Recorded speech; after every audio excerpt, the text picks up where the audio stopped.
அபிஷன் ஜீவந்த் அவர்களுடைய இயக்கத்தில் சிம்ரன், எம்.எஸ். பாஸ்கர், சசிகுமார் ஆகியோர்களது நடிப்பில் தயாராகிய ஒரு திரைப்படம் எதுன்னு பார்த்தீங்கன்னா டூரிஸ்ட் ஃபேமிலி திரைப்படம். இந்த திரைப்படத்தை $1 மில்லியன் ப்ரொடக்ஷன் வந்து தயாரிப்பு பண்ணியிருக்காங்க. அதே மாதிரி இந்த திரைப்படம் பார்த்தீங்கன்னா வருகின்ற மே 1ஆம் தேதி வந்து ரிலீஸ் ஆவதற்கு தயாராகியுள்ளது. இந்த திரைப்படம் ரெடியான பிறகு பல இயக்குனர்களுக்கு இந்த திரைப்படம் பார்த்தீங்கன்னா திரையிடப்பட்டது.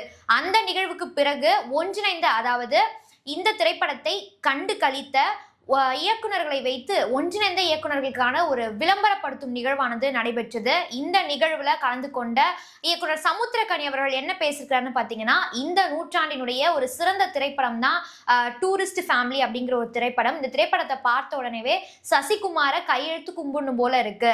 தமிழ் திரையுலகில் ஒரு நல்ல திரைப்படமா இது இருக்கும்.